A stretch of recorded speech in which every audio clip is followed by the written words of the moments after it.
வணக்கம். சேலம் மாவட்டம் ஆலப்பாடி வட்டம் பெரியகொண்டாபுரம் கிராமத்தில் இது மயான பகுதி, மலைவாழ் மக்களோட மயான பகுதி. இது ஆக்கிரமிப்பு எடுக்க சொல்லி 2 வருஷமாக கேட்டுட்ருக்கேன். இது வரைக்கும் எடுத்து தரல. இந்த இடத்துல தாத்தா பாட்டி சமாதி ஒரு 10-20 பொணங்க வச்சுருக்குறாங்க. அதை மீறி இந்த இடத்துல பாருங்கள் செட்டு அமைச்சிருக்கிறாங்க, குப்பைக்குழி. ஏன்னா ஒரு சாமி கும்பிட வேண்டிய இடத்துல வருஷம் சாமி கும்பிட முடியாமல் என் தாத்தா பாட்டி சமாதியை குப்பைக்குழியாக அமைச்சு வச்சுருக்கிறாங்க. அப்போ யார் வேலை செய்கிறது இதுக்கு சொல்லுங்க பார்க்கலாம். இப்படி அசிங்கம் பண்ணி வச்சுருக்கிறாங்க. இது புனிதமான இடம், முன்னோர்கள் அடங்கி இருக்கிற இடம். அதை மதிக்கிறது கிடையாது. பெட்டிஷன் கொடுத்துருந்தா பெட்டிஷன் 2 வருஷம் பெண்டிங் வச்சுருக்காங்க. அப்போ ஏடி பஞ்சாயத்து, இந்த பிடிஓ இவங்களாம் என்ன பண்ணுறாங்க சொல்லுங்கள் பார்க்கலாம். இதான் இந்த வேலையா?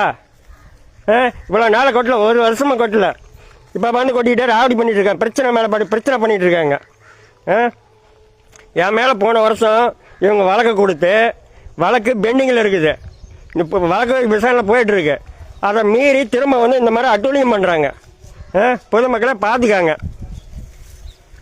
இது விளையாட்டு மைதானமாக இருந்தது. விளையாட்டு மைதானம் எந்த லட்சணத்தில் இருக்குன்னு பாருங்கள். நீங்களா பாருங்கள், இது விளையாட்டு மைதானமா இல்லை குப்பை கொட்டுற இடமா இல்லை மயானமா? இது யார் கேட்குறது சொல்லுங்கள்.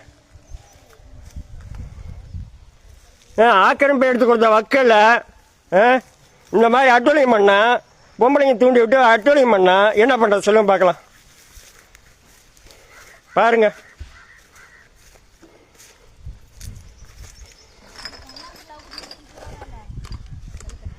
இது ஒரு புனிதமான இடம் இல்லை சொல்லு பார்க்கலாம். என் தாத்தா பாட்டி எப்படி சமாதி கும்பிட்றது, நான் சாமி கும்பிட்றது எத்தனை வருஷம் கேட்டுட்ருக்கேன். இப்போ இந்த அதிகாரிலாம் என்ன பண்ணுறாங்க சொல்ல? இங்கேருந்து குப்பையாளி இங்கே கொட்டி வச்சுருக்கிறாங்க பாருங்க. இதை தின்னு போட்டு மாடு 20 மாடு செத்து போச்சு. 20 மாடுக்கு இவங்க பொறுப்பாக இருப்பாங்களா சொல்லுங்க பார்க்கலாம்.